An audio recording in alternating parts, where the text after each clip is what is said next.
involves looking after our most vulnerable and those people who need our support the most, and sometimes that's our family.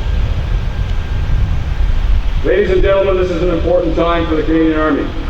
The years to come will bring their share of challenges, but I know Canadian soldiers will overcome them, as they always have, as you always have. The Canadian Army will continue to stand on guard for this country through its 150th year for many more to come. Distinguished guests, ladies and gentlemen, family and friends, it's an honor to be here with you today to mark this incredibly important moment in the history of the Army and the country. Thank you. Merci.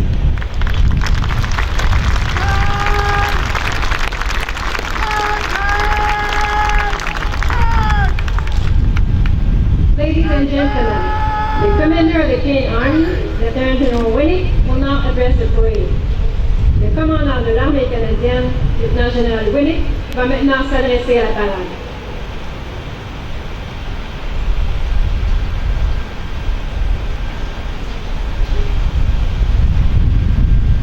Hi, Commissioners, Mr. Tony Nagus, Mr. Daniel Melsa, and Mr. Howard Drake, Senator Kennedy, Senator Day, honorable members of Parliament, Ms. Karen McCrimmon, our Parliamentary Secretary to the Minister of Veterans Affairs and the Associate Minister of National Defense, and of course Lieutenant General Leslie, a former Army Commander, Deputy Minister Forster, General Vance, the Commanding General of U.S. Army North, Lieutenant General Wiggins, former Army Commanders General Berry, Lieutenant General Jeffrey, and Lieutenant General Caron, General and Flag Officers, ADMs, Senior Chief Petty Officers, First Class and Chief Warrant Officers, distinguished guests, members, family members, and friends of the Canadian Army.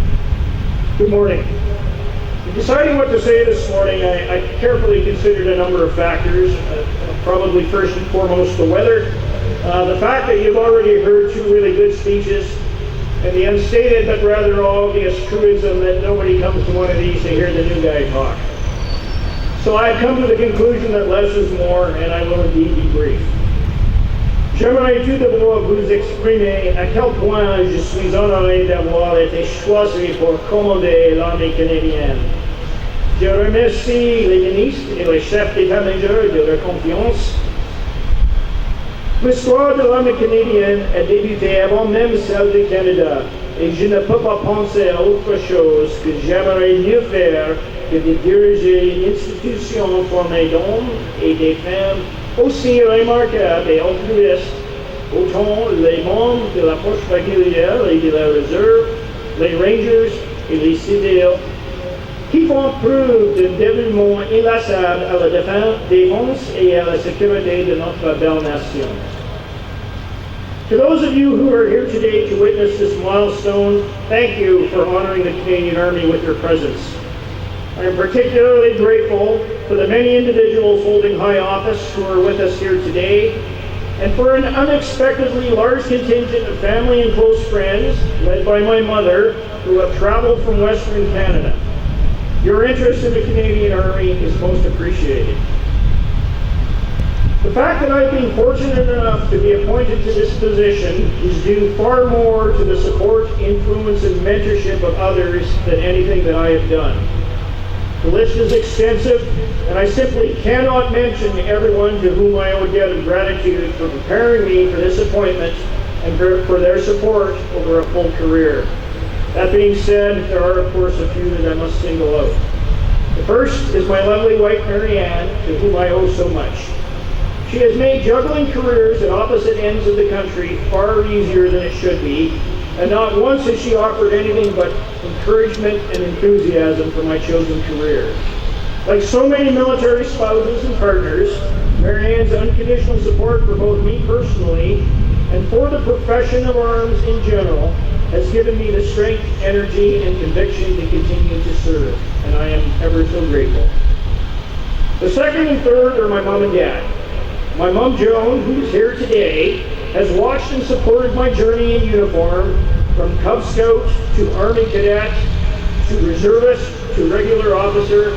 As you heard, she has cooked for the Chief of Defence Staff along the way. The daughter of a First World War Canadian Army veteran, she has always been my trusted sounding board advisor, and I might add, my seamstress of choice. My late father, Walter Winnick, was the son of Ukrainian immigrants and part of that great generation of Canadians who fought during the Second World War and returned to build Canada that we know today. As both my high school principal and the commanding officer of my Army Cadet Corps, it was he who encouraged me to embark upon a career of military service. I will be forever indebted for his sage advice, example, and encouragement. And while it is often said that we don't get to choose our parents, the highest compliment I can pay is that if I had been given a choice, I would have picked them. Ladies and gentlemen, we do have a good number of veterans of all ages in our midst this morning, including both our members of Parliament who are present. But there are three remarkable Canadians who I'd like to single out. And as I mention their names, I would be grateful if they could stand, and I would ask that you hold your applause until the end. First of all, I would like to acknowledge Lieutenant General Richard Romer, a Canadian military icon who not only won the Distinguished Flying Cross as a pilot with the Royal Canadian Air Force, but also contributed to the wounding of Rommel, ultimately taking the famed German commander out of battle. Secondly, we have with us Mr. Frank Savard, a former Halifax bomber navigator who flew with the famous 425 Alouette Squadron, the only all-French-Canadian squadron in Bomber Command. And thirdly, we have Mr. Bill Hogan, a veteran of the Canadian Guards who served for several years in Korea. Ladies and gentlemen, please join me in a round of applause for three Canadian heroes who truly stand out today.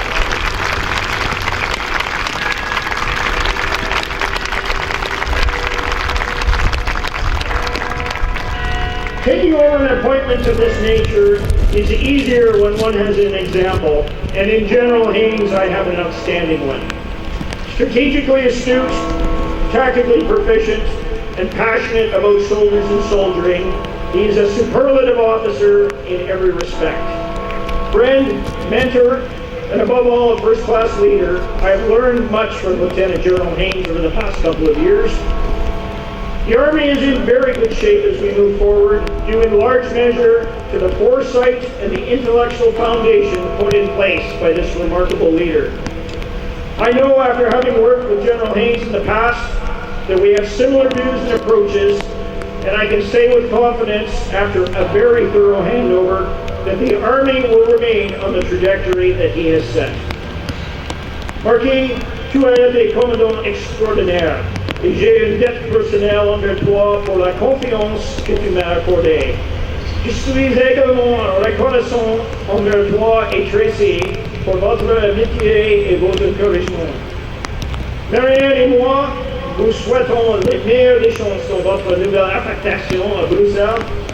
J'ai la ferme intention de continuer de compter sur tes sages conseils. Your continued service is most welcome for both me personally and for the Army in general. And Marquis, I should warn you now that although you may not yet know your new telephone number in Brussels, I do. To the men and women who comprise the Canadian Army, represented here today by the outstanding Ceremonial Guard and the outstanding band of the Ceremonial Guard, thank you for your magnificent performance. But more importantly, thank you for all that you do for Canada and Canadians. You represent the very best that this country has to offer.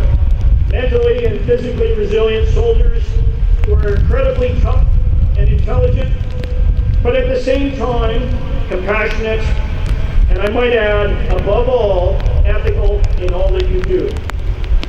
I am immensely proud to be entrusted with the stewardship of an organization comprised of such remarkable people, and I will do everything I can to ensure that these high standards are maintained so that all Canadians can be proud of who we are, what we do, and what we stand for. I promise that for as long as I am your commander, your operational readiness, the welfare of both you and your families, and the credibility of our Army as a vital national institution will remain paramount in everything that we do. Over the past couple of weeks, I've had the opportunity to receive a number of in-depth briefings on the state of the Canadian Army. I can say with confidence that the Army is well positioned to provide combat-ready troops if necessary and capabilities to defend Canada and her interests alongside our key allies, many of whom are represented here We look forward to generating scalable, agile, and responsive land-centric capabilities to produce joint effects alongside the Royal Canadian Navy, the Royal Canadian Air Force, Canadian Special Operations Forces Command, and Canadian Forces Intelligence Command. Mesdames et messieurs, je vous remercie encore une fois d'être ici comme témoin de ce jalon dans l'évolution de l'armée canadienne. I look forward to serving Canada, the Canadian Armed Forces, and every member of the Canadian Army to ensure that we remain strong, proud, and ready. Thank you.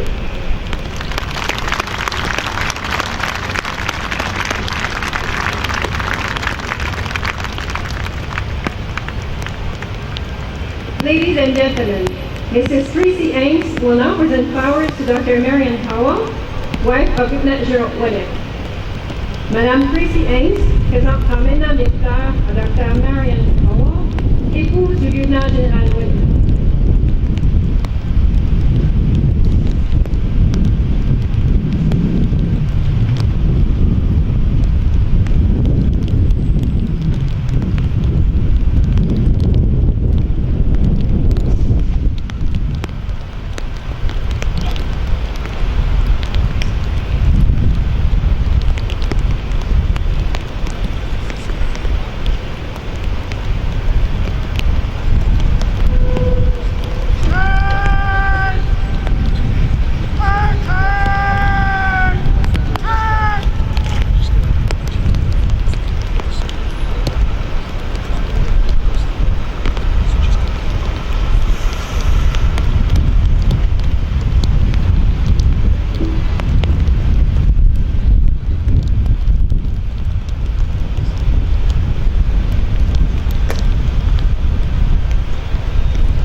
Coogan! Hey! What?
Please be seated. S'il vous plaît, vous asseoir.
Ladies and gentlemen, please stand for the playing of God Save the Queen and the Advance in Ready Order.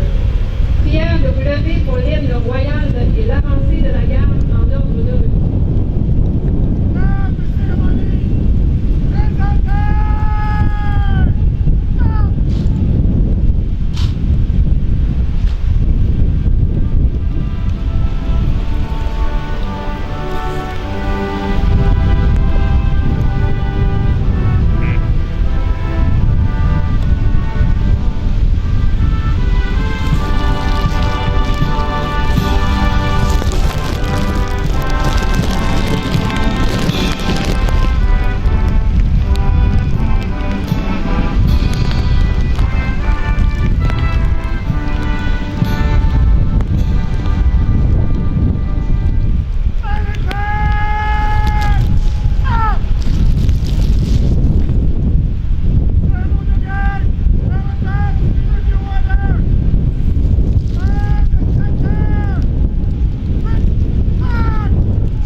Ladies and gentlemen, please remain standing for the departure of General Vance, Lieutenant General Hanks, and his family.